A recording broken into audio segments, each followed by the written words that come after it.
I love you. Brian. Yeah, buddy. I just got an alert here on my iPad from Patrick Delahanty, who is moving the camera. I didn't get it. Oh, you didn't? No. It said, this is a mass text. You're in my contacts. You kidding me? So then I guess I just sent him. By proxy, Brian, you did not get the mass text. Despite the fact that you are surely in Patrick's contacts. I definitely just wrote him asking if I missed a text from him. It says right there, Patrick Delahanty. Man. God. Why didn't I get his mass text? Are you sure you're in his contacts? I thought it was. Oh. You better look into that. All right, let's do the billboards. Or actually, no, Brian, you do the thing. I guess we need a show title, right? Oh, yeah. I don't think there's enough room in the show title for all the reallys that I want to really. Man, let's see. You guys got suggestions? What are we looking at? Oh, my God. I always like, whenever we have a musical guest, I like putting their title. Putting their name in the title so people can find it easy. We'll just say the Doubleclicks. Doubleclicks it is. All right. Episode 178, is that what we're up to? Or 187? Can somebody who's smarter than me say that? I'm getting like 50-50 on all of these. 187. 187. Look at us. It's 187 on an undercover cop. All right, here we go. This is NSFW episode 187, recorded on July 16th, 2013. The Doubleclicks. Man, that's I feel like it's a fittingly hardcore episode number for you guys. Yeah. It's murder. I want that to be my ringtone. Yeah, I'll do, let me do the tease on the jib. I like doing the walk and talk. Yeah. So maybe I'll walk toward you or with you, right? Okay.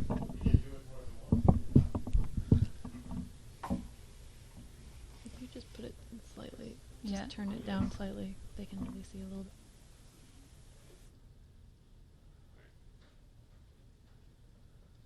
Oh, wait. This probably should be in the... I'll start in the light. Yeah. Ha!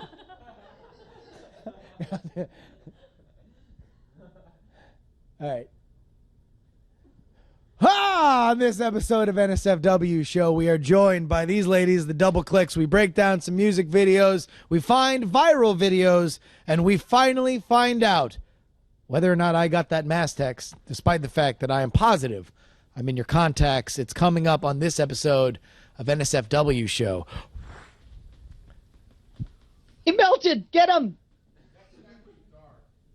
Yeah, it's too dark. All right, here, I'll just do it from in between here. You know, people like to say that, but I think Justin adds an awesome ethnic vibe to this. Oh, all right. Be nice. Yeah, we'll do it. We'll do the jib here. I'll just follow you.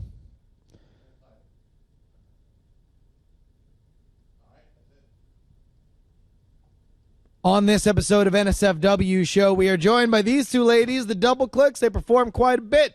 We find viral videos. We break down a music video, and we get down to life's unending mystery, whether or not I got that mass text, because I am most certainly in your contacts. It's all coming up on this edition of the NSFW show.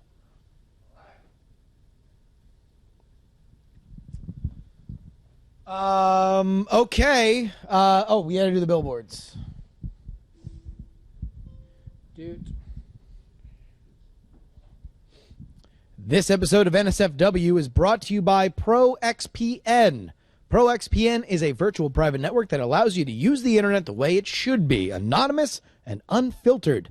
For 20% off your new account, go to proxpn.com/twit and use the code NSFW. Boop. Boop. and Squarespace, the all-in-one platform that makes it fast and easy to create a professional website, blog, portfolio, or online store. For a free trial and 10% off your first purchase on new accounts, go to squarespace.com and use offer code NSFW7.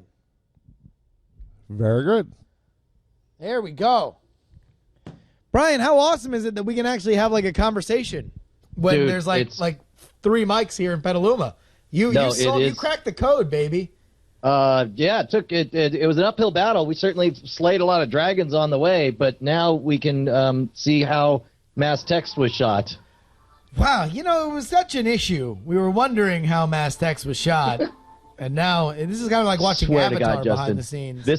There are two things. This is the first two-step shenanigan we've ever had. First of all, we got to blow up mass text. It's got to go viral, and then and simultaneously Tazon Day has to cover it at the same time. That is internet gold. He really does. Yeah, it actually does need to happen. So this is usually the part, especially when we have an awesome band here in studio, that we just kind of shoot the poop and you guys play a bunch more songs. I didn't want to get into kind of the theme that you guys had in the last song, Nothing to Prove, because the fake geek girl thing is something that really kind of gets in my craw, and I can imagine that it is all the more with you guys. Where do you think that comes from? I think it's because all geeks have been bullied, and so they've turned to bullying other people. I really do. Like it's like a natural, like you don't think about it. Yeah. But you're like, this is my place, and this is where I'm the boss. So you just always find the other. Like yeah. You were the other, and now you find the other to bully. Yeah. Just I mean, naturally. I think I'm oversimplifying it, but I think that's part of it. And Brian, it's like, especially if somebody looks like somebody that bullied you, and so they're like, you don't look like a nerd. You look like somebody else. Yeah. Boo! Shun you. Do you worry about that, Bri? With like, Penny. Penny is obviously, like reading. She's. We were joking that Penny, your daughter. How old is she? Yeah, 9 years old, going into 4th grade. Man. And we both agreed, better read than both of us, right? Well, yes, and also funnier than both of us, without and a doubt. Probably smarter. She was that than both of us long combined. before now, but like she's pouring through like 3 books a week or something like that. And it's tough. Like she read The Hobbit in like 4.5 days. It was ridiculous. But it's like I don't know how to. The thing is like I don't want her to get made fun of, and I want her to toughen up, but I don't want her to be bitter and jaded. Like I don't know how to handle it. I want to shield her from the world and just save her. I want to keep her in a closet where she could just be a beautiful flower. I know. And part of that is the community, this weird vigilante kind of element of like the geek community that for some reason, and I don't know. I mean, is it just because that a lot of these communities just didn't have women before, like that were meeting, like that these cons kind of used to be a patriarchy, right? Here's what. Let me take a stab at this. Is this like we have entered this age of geek empowerment, and is this the geek equivalent of the frat boy? They're like, stuck up bitch. She probably is lesbian anyway. Like, is that the geek equivalent of like, they never talk to me. They ain't real geek girls. Are the geeks becoming jocks now? I just want to reframe your question in a serious interviewer's phrase. Is it she's the geek equivalent of she's a stuck-up bitch, probably a lesbian anyway? Hi, Mom. I don't know. I mean, I don't. It's a complicated issue. I think it'll be over soon. Well, I mean, it is. It happens because it is new, I guess, right? Yeah. I mean, like the con culture itself is only like what, probably. I mean, in the exploding era that we're in now, like 10 years old, probably. Yeah, that's true. I mean, there are a lot more women now than there used to be, which is a good thing. That there are more people who just even if they don't like the exact same things that everybody else has liked forever. Well, it's like, where is it bad? Like it always I fail to see, like even when like Twilight was one of the biggest things at Comic-Con. Right. It's like all right, you cannot be in Twilight. Like, where is it bad for anything that everybody is in this, like, that the same people who are in a thing for, like, Glee or Twilight or something is also with a bunch of people who are like, well, I don't know, Vision is my favorite Avenger. Like, that's just, it's better for everybody that we're kind of mixing points of view. At least, I don't know. Of course, this is like... shoot. Justin, we forgot to make our announcement about Ruin'em, about the labels. I'm sorry, it just hit me, and if I didn't say something, we're going to be in trouble. We're going to forget it. Okay. Yeah, so we got it. We got word from Steve. We're going to have to rely on you guys to pass around, or I don't know if he has a list of everyone who pre-ordered, but there was a delay in getting the labels approved. They are hoping to have the labels by the 22nd, which is less than a week away. At that point, they could start sending them out. But ruinem.com, if you wanted to sign, I still haven't signed up and ordered mine yet. So if you're lazy like me, you could jump on it now. Sorry about that. So basically, we're looking at probably another week or two delay before we get started. Again, this is a regulatory label thing. It's completely out of our control. We're trying to go as fast as we can to package this stuff up and bottle it and ship it out to anybody who pre-ordered. So if you are in a situation where you were expecting them to get there to wherever you have put your address in the next week or so, then go ahead to ruinem.com and there should be some sort of help thing, and we can or otherwise just at reply me or Brian, and we'll put you in touch with people to change an address or something like that. Yeah, and I would imagine I would imagine they have to have everyone's. I mean, it seems like a weird way to. I guess we're letting the fans know now, but it seems like we should be able to send out an email update to everyone who pre-ordered. We'll have to talk to him about that. Yeah. Well, I think it's just a soft thing. We don't want to abuse the email, privileges. I don't know whether we put like, hey, we won't send you a spam email or whatever. You know what we should do is we should just send a mass text. That's when everybody's asking themselves, why didn't I get your mass text? I am almost positive I reside in your contacts. All right, you guys want to play another song? Absolutely. What do you got for us? I can't do the fancy intros anymore. That's okay. This is a song about believing in yourself. Hey! Who can be against that? The Doubleclicks. They're not against it. That's them. You're not the right shape and you're not the right size. You don't get along with others, but you need to realize that the actors in the movies are not what you're supposed to be. You are good the way you are, 'cause you are you. That's best you see. We've all been looking for role models and turned our eyes to Hollywood, but that's not where to find them. Look to yourself. Yes, that is good. It's okay. Velociraptor, don't be sad. Velociraptor, 'cause you're the size of a turkey, not a lion.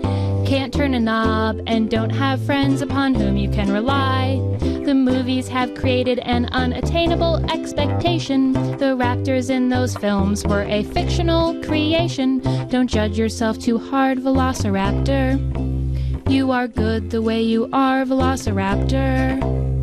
Roar, Velociraptor! Roar, Velociraptor!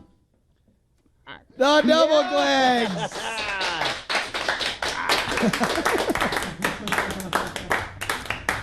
So where'd you get the inspiration for that?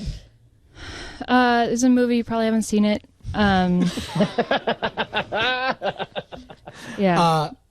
So me and Brian have had this. Mm-hmm. I think, Brian, we should put the our Jurassic Park debate to them. I don't know why you keep calling it a debate. It's like we settled it, we agreed, and then we made an album of us agreeing. Well, and for 3 years now, we've publicly espoused what is the theory named after the album. Yes. And then you're like, let's tell them about our debate, bro. Is this Crossfire? I should put on a bow tie?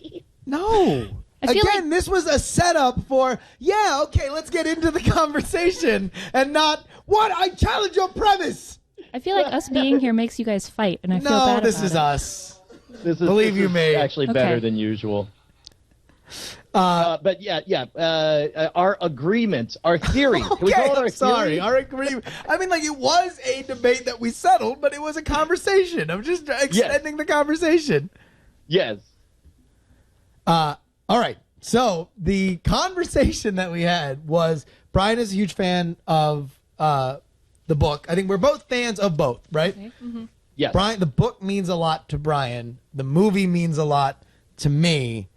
They are very different pieces of art.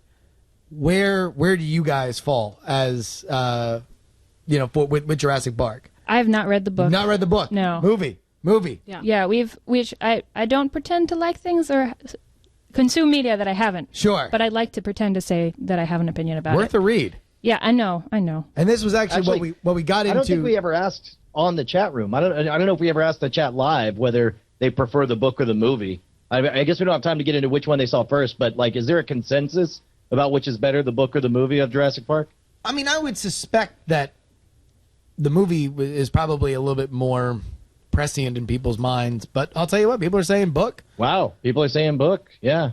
I mean, they're extraordinarily different. But part of what we got into talking about, well, and this is like, since you guys haven't read the book, was that like the debate of whether or not you should read the book first or watch the movie first, like as a general rule. Oh. And what we eventually came to was that you should always, if you have a choice, and of course, consume whatever you want whenever you want to, right? Yeah. That's first and foremost. Right. But if you're making the decision, watch the filmed version first, because it's a smaller story. And so that way you are always expanding the universe, right, as opposed to taking the larger work and then second guessing where the edits are. And plus also, it's like it's win-win, because the worst thing that can happen is you can not like the movie, in which case, guess what? Great news. Imagine a version of that same story that's completely awesome. That's awesome. When you read the book. Right, but if you like it, almost never. I don't think I know of anyone who's seen the book or seen the movie and then seen the movie or the TV show and then read the book. It was like, I don't know, just kind of was long-winded and just gave me a whole bunch more. I already got the point. I'm sure there are, though. George R. R. Martin. Wow, man, them's fight words. You're no, I mean, I've only read the books, but some people complain about the food scenes. I'm just saying. There's a lot of food porn. Mm-hmm. There's a and lot regular, of sorry. food That dude loves and regular pornography. Yeah. That dude loves two things, and it's food, and let's say it's eating with your family and doing something else with your family. That is, he's a fan of that and likes to get long-winded about it. Oh man, somebody just called me out, and I was too freaking late for it. I can't believe I didn't think about it at all. As soon as we brought this subject up, we really should have. I gotta wait 16 seconds to. Somebody said Jurassic Park melodica, and I was like, damn it! Why did I think to play that as soon as the subject came up? And he's all out of food is my favorite thing, and I've seen in the chat. Yes, I only do two things. Hey, all right. have you guys thought? Wait, I actually got one for you. Is it possible to cover a hilariously bad cover of a song? Like, can you guys figure out a way to play this like on purpose? Like it would here to Jurassic Park.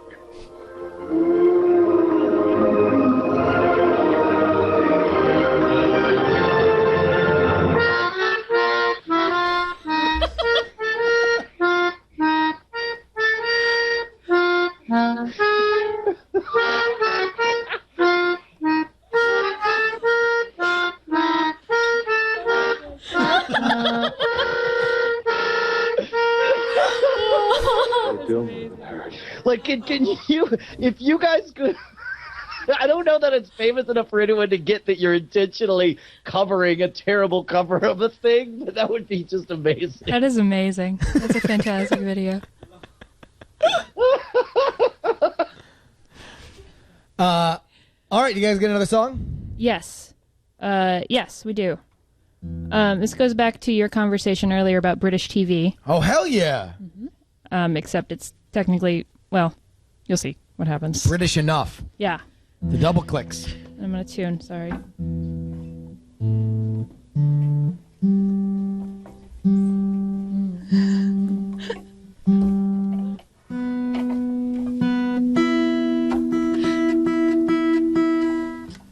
Not awkward.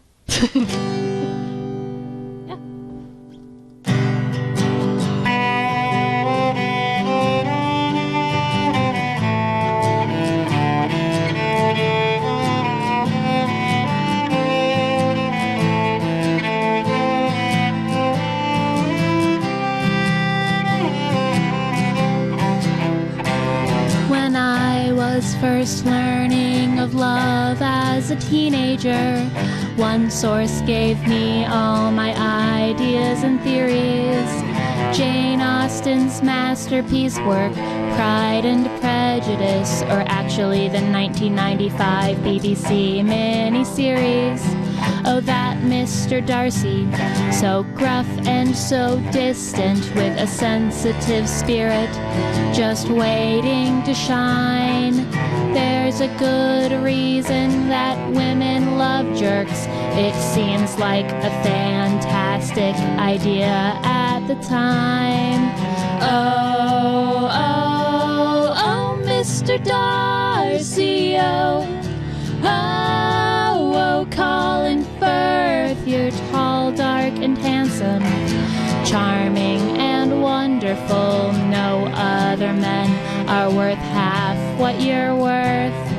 When I was 19, I traveled to Europe to study and learn and go clubbing and drink. There was a cute boy in my history lessons who hailed from near London and mostly ignored me. So of course I fell for him and his charming voice. His detachment and rudeness got me in a snap. He finally noticed me at the end of semester, took me on one date, and treated me like crap. Oh, oh, oh, Mr. Darcy, oh, oh, oh, Colin Firth, you wily old bastard, you wonderful specimen, you've messed up the hearts of young girls round the earth. If you meet a gentleman hailing from England, don't be so impressed. Hold on to your heart. Just because a guy has a British accent does not mean he's witty or decent or smart. If a boy treats you with tasteful indifference, if he is handsome but bristly and cold, don't be intrigued just because he's ignoring you. Not every asshole has a heart of gold. Oh, oh, oh, Mr. Darcy, oh, oh, oh, Colin Firth, you wily old bastard, you wonderful specimen, you've messed up the hearts of young girls round the earth. Oh, oh, oh, Mr. Darcy, oh, oh, oh, Colin Firth, you're tall, dark, and handsome, charming and wonderful. No other men are worth half what you're worth.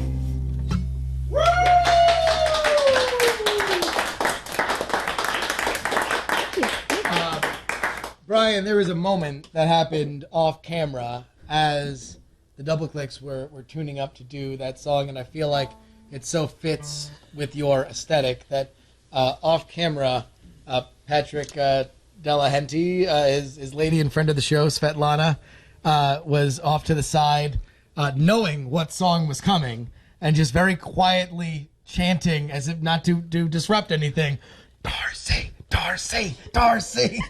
And I feel like that just sums up so much of what is amazing about you guys, that a noted Canadian manga artist is quietly chanting the name of the song inspired by the Pride and Prejudice novel and subsequent miniseries. That's amazing, dude. Yeah. That is, and I love that we live in a universe and have the type of audience where that can even occur. That's awesome. You know, I've kind of always thought that with Pride and Prejudice, like, it's not something where I would recommend to any young men listening that that it will explain everything about women.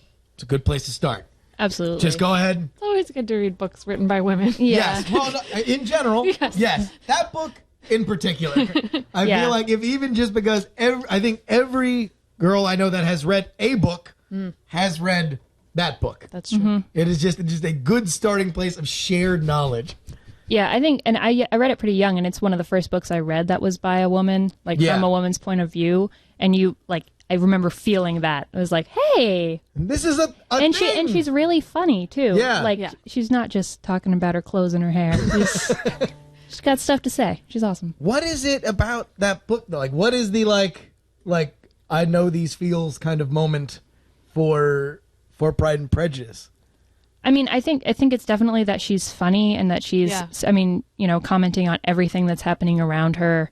And there are just women with a lot of different personalities in it. Yeah. And also the sort of, this guy is a jerk and I love him thing tends to be a common theme. It's a trope in life.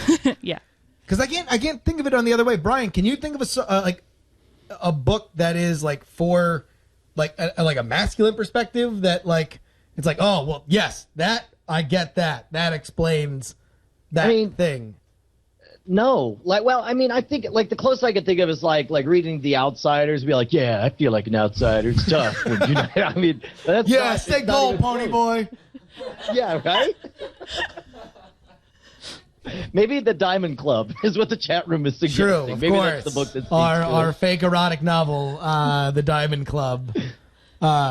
You guys, I don't know if I could. I guess it's weird to just mention that without people to know. No, I mean, why still fake is my question. Well, I mean, it's fake in that I guess it's kind of a joke. It's not fake in that it doesn't exist. It does exist. Oh, okay, good. What we did last summer wasn't written by anyone. It was just we spent like 3 or 4 episodes just sketching out what we thought would be a hilarious premise for an erotic fiction novel. We encouraged everyone to write a chapter and mail it in.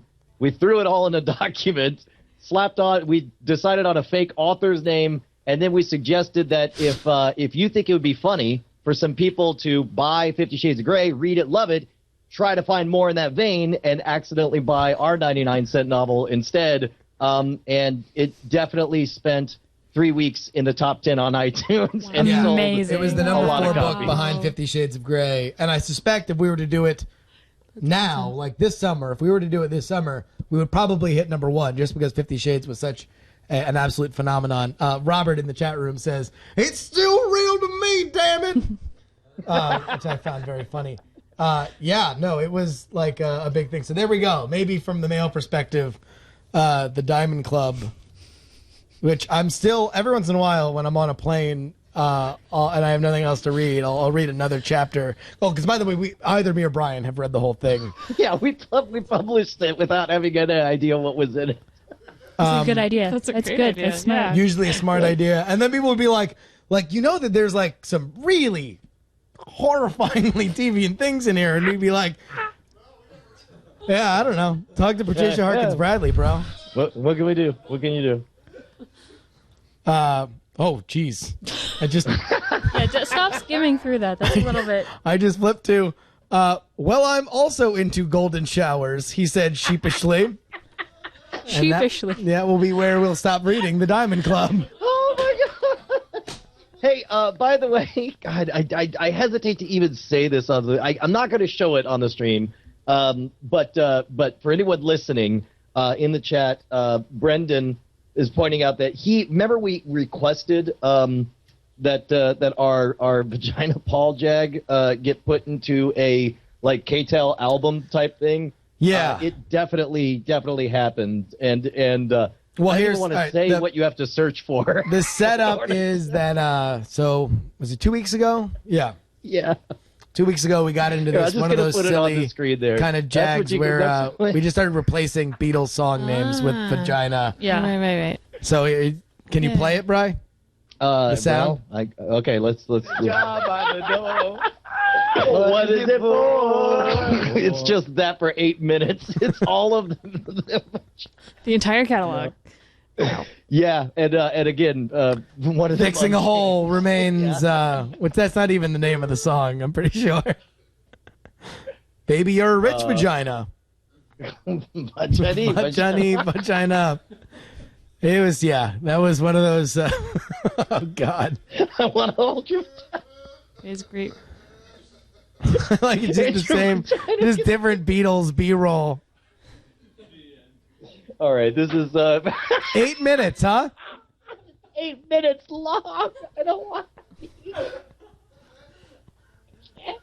Oh my God, this thing is like the Lords of Arabia of terrible ideas gone too far.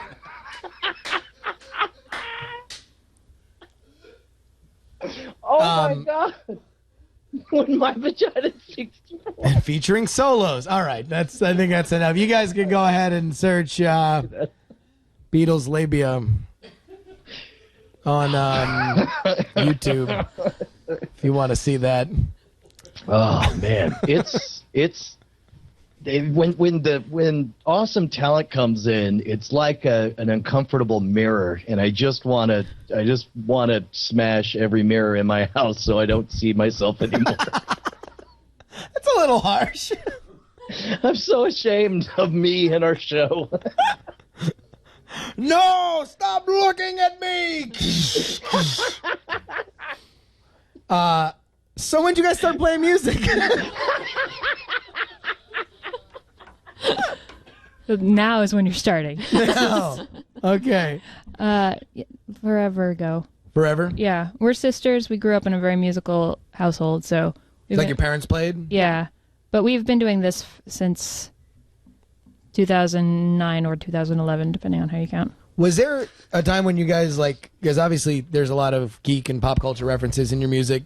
Was that always what it was, or was there like an evolution to let's just write about the things that we enjoy as opposed to writing songs about other stuff? We weren't intending to be a geek band when we started. We were like singer-songwriters in Portland, but that was just naturally what we wrote. Like our first song has Magic the Gathering in it and that kind of thing. And it wasn't really like thinking about, we got to be the girl Jonathan Colton's or something. It was just, we write about the things we know about. And then we got asked to open for Paul and Storm, or they responded to my begging email. And then we were like, okay, we're a geek band now. This is good. Is that like nervous to send, like that email? What was that email? The email, I think it was like 1 sentence long, and I sent it probably at 2 a.m. And I was just and is 2 a.m. code for... No, I was just like, I might as well try. Sure. And it worked. And it was just like, please let us open for you? LOL? Yeah. It was just a bunch of emoticons, but they figured it out. If you say yes, smiley face. If you say no, weepy face. Yeah. And so then and this was in Portland? 2011, yeah, in Portland. They were touring with Mike Furman and Hank Green. That was the first show, right? Yep. Yeah. And so we played with them. That was the first live show? Oh, no, that was our first show with them. With them. We had been playing a little bit around town. And then that happened. It was awesome. I assume it might be, like Brian, you are in Austin, a very big music city. Everybody and their mom has a band. Yeah. I would assume it's a similar thing. Yes. In Portland, right? Yes. Yeah, dude. Is it the kind of thing culturally, like everyone works, like in Austin, everyone had a tech job, and then, naturally you're like, well, and that'd be great. You could come out and see my band that night too. Like it was just something everyone did on the side. Yeah, except nobody in Portland has jobs. Yes. That's the difference. Right. The difference is that in Portland, they spend their days creating homemade gelato with a shaved a straight razor, and then they have a band. Yeah. That's basically it. Or I think my favorite part about Portland is that the homeless signs are so well written that That's true. I can't help but believe that there might, like, in the same way that comedians will snipe at each other, right, that I'm sure that the homeless people, because they're young, they're all like within the ages of like 18 and 24, right? And they're like, oh, look, did you see what Craig put on his sign? Hack. My favorite. I did it first. Yeah, and it was originally about a $5 bill, and and the whole dog thing. Come on, really? What were you saying? Your favorite my one? My favorite one I saw in Portland on the bridge was this guy holding "Your ad here," which was just my favorite. That's pretty profound. Yeah, it was amazing. It is. It's like walking art, except you have to pay him, or else he calls you a name. We're usually pretty polite in Portland. Yeah, no, a nice place. It's actually weird if I had a good one. The hell, why lie? I need a craft beer. Should be Local, like, please. A vegan, locally sourced craft beer.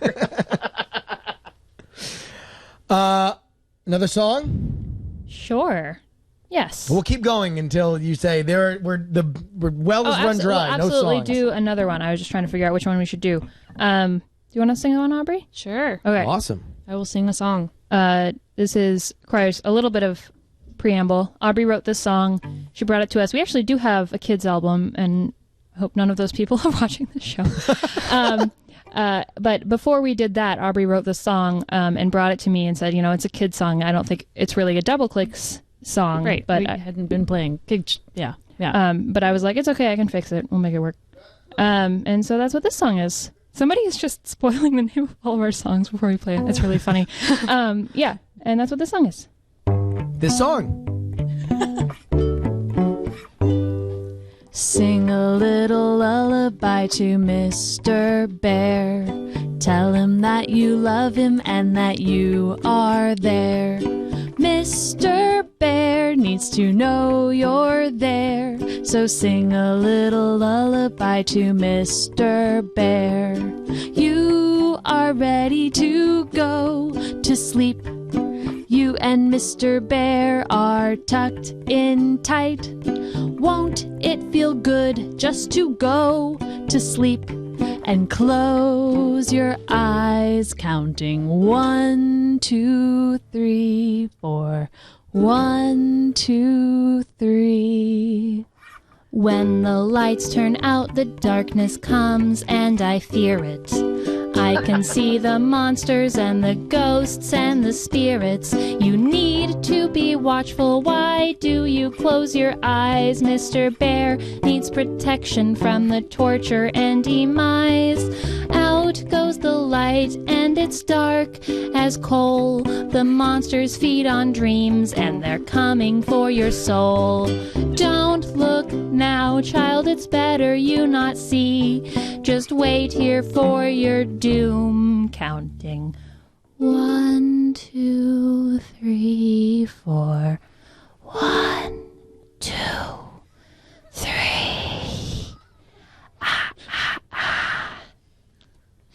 So sing a little lullaby to Mr. Bear. Monsters everywhere. Tell him that you love him and that you are there. Blood is in the air. Mr. Bear needs to know you're there. So sing a little lullaby to Better Mr. say your Bears. The Doubleclicks.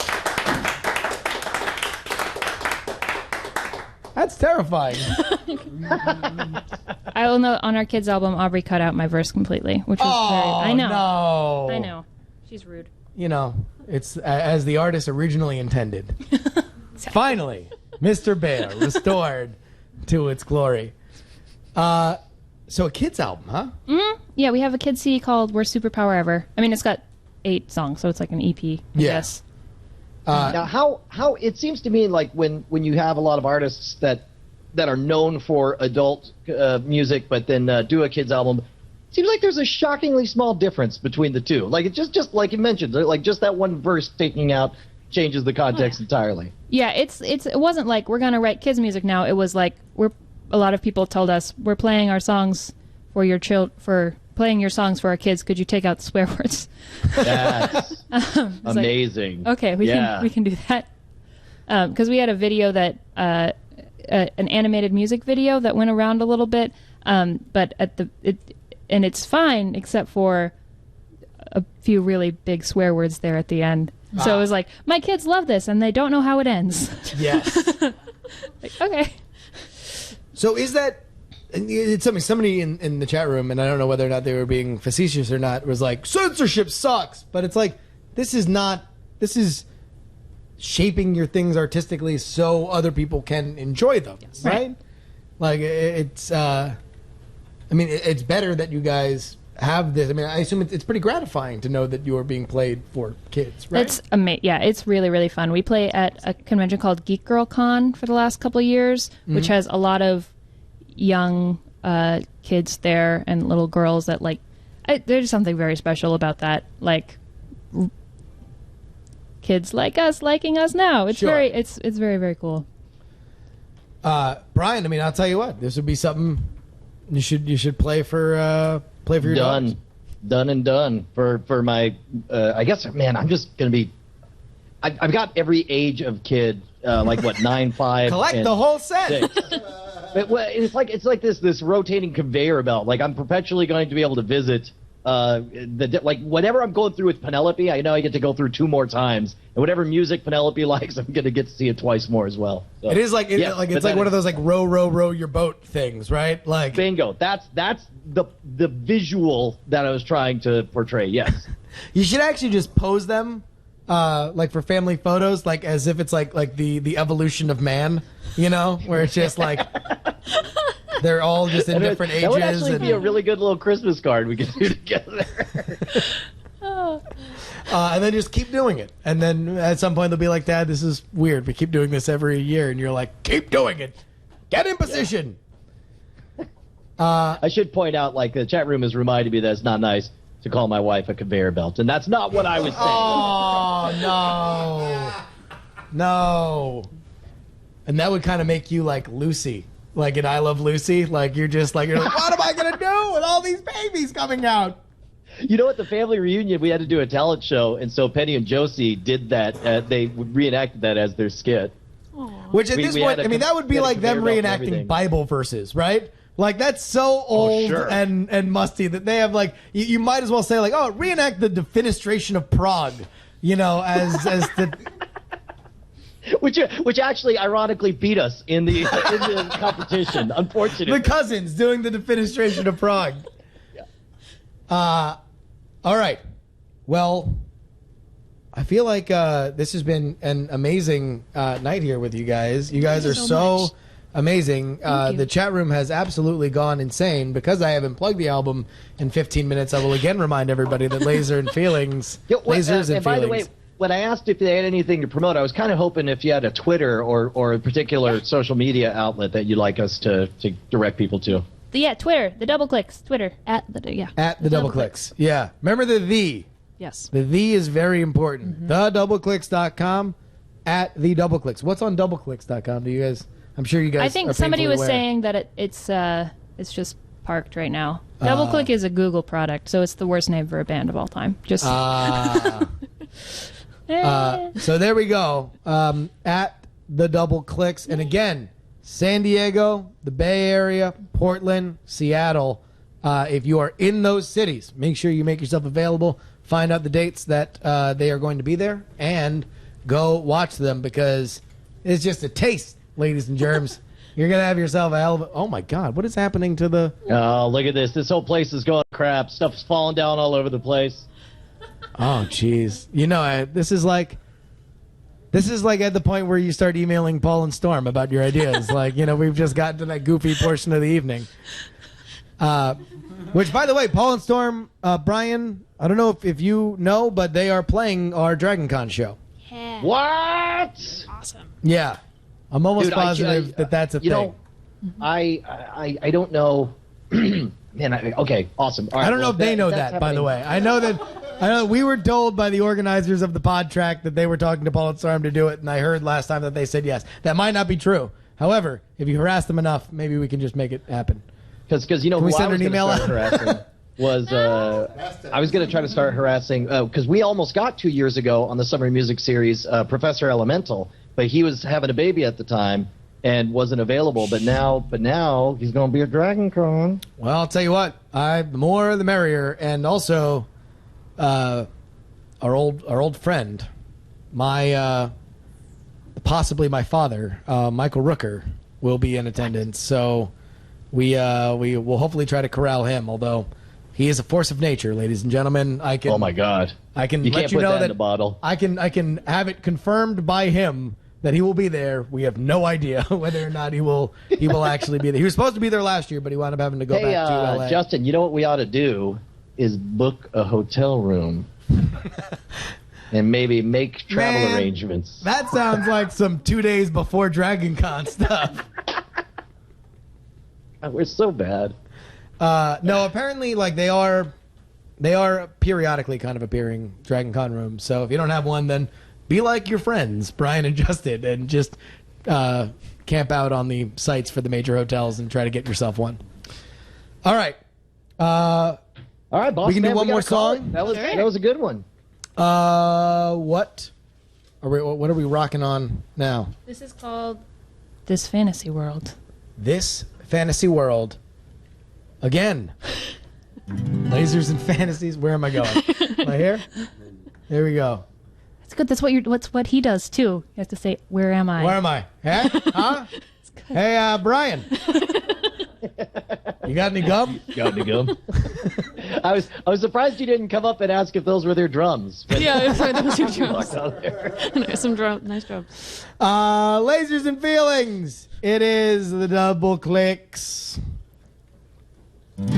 You're sure not tall, and you're not all that attractive, 'cause you're a level 8 dwarf and you drink too much ale. You drink way too much ale.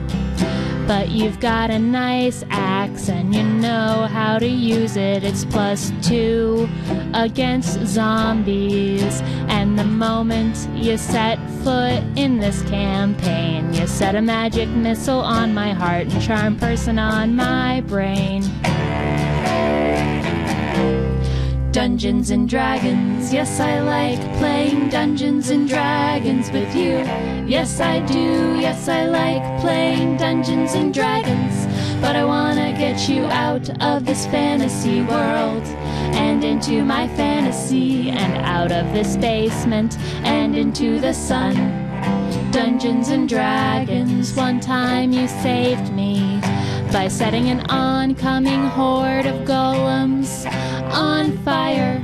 And one time you saved me from the mouth of a volcano, 'cause you can levitate, which was a very clever spell choice. And I think the other players might be starting to suspect, 'cause you're always saving me when shit turns to heck. But this is so much more than Dungeons and Dragons. Yes, I like playing Dungeons and Dragons with you. Yes, I do. Yes, I like playing Dungeons and Dragons. But I wanna get you out of this fantasy world and into my fantasy, where you could be my boyfriend and we could go out to dinner. Dungeons and Dragons.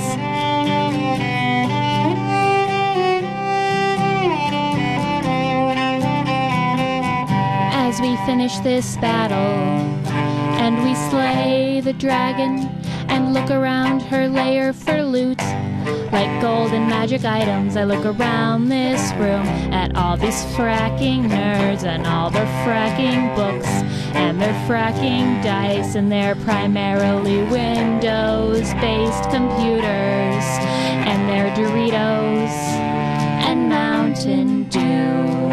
Everything here is disgusting but you. And Dungeons and Dragons, yes I like playing Dungeons and Dragons with you. Yes I do, yes I like playing Dungeons and Dragons. But I wanna get you out of this fantasy world and into my fantasy and into my bed, where we could have sex. Dungeons and Dragons. Everybody, put your hands together. Even if you are sitting in front of your computer, wake up your doormate and clap loudly, hoot and holler, because the Doubleclicks just blew your goddamn mind. Thank you guys so much. Thank you for having us. This was awesome. Brian, anything This is what I else meant to say? play. Sorry, I just meant to play this. There. Oh, there we go. Yeah. There we go. Sorry about that. We dropped. We play that song. We give out the metaphorical belt whenever anybody curses on the stream. Oh. Although I feel like this is like art rules. Can we invoke art it's like, rules? it's like getting caught with a Rembrandt, a Rubenesque painting of someone naked. You're like, That'd be the only way you're that you not could really show in trouble. boobs in school, right? As if it was Yeah. like on a statue or in a National Yeah, Geographic. sure. Yeah, no, it seems legit. Yeah. Hey, listen, teacher, it's legit. Sorry for swearing. Listen. No, it's fine. it's fine. It's you earned it. Thanks. All right. Well, that's going to be it for us in the after show. Thank you. I love you guys. Bye. Here we go. It's a Yeah, girl. that's it. She Yeah, can you got say it. whatever she See? wants. Boom. Yeah. Aw. I meant to ask.